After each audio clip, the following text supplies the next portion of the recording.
Well, the International Writing Program at the University of Iowa has now announced that its grants with the U.S. State Department have been terminated after nearly 60 years of partnership.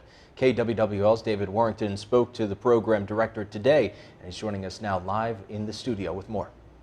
Luke, it's a partnership that was in place for nearly 6 decades, sending talented writers from across the world to Iowa City. With this news, much of the IWP's programming has already been either canceled or trimmed down. What we do no longer aligns with the State Department's priorities. International Writing Program Director Christopher Merrill describes the explanation they've received as to why the program is losing its 3 federal grants.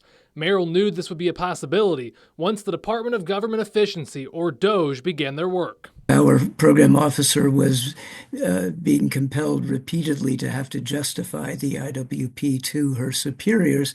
We kept generating language for them, and that proved to be of no use in the end. With this loss of funding comes a loss of many of their programs. Among others, a summer writing program involving high school students from the United States and abroad has been canceled.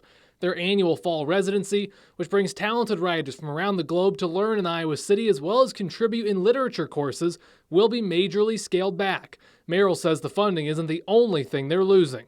The connection to embassies and consulates around the world, which have for nearly 6 decades sent extraordinary writers to Iowa City, the first UNESCO City of Literature in the New World. And that included, to count to date, 3 Nobel laureates, most recently the novelist from South Korea, Han Kang. While this year's fall residency will be cut in half due to the loss of federally funded participants, the organization still has some money saved up from private fundraising, and they plan to continue their programs. We are determined to keep going. We'll have a small fall residency, but now is the time for us to have to try to build anew once again.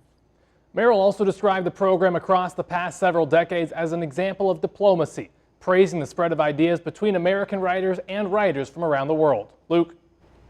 All right, David, thank you so much. Well, since 1967, the International Writing Program has hosted over 1,600 writers from more than 160 countries.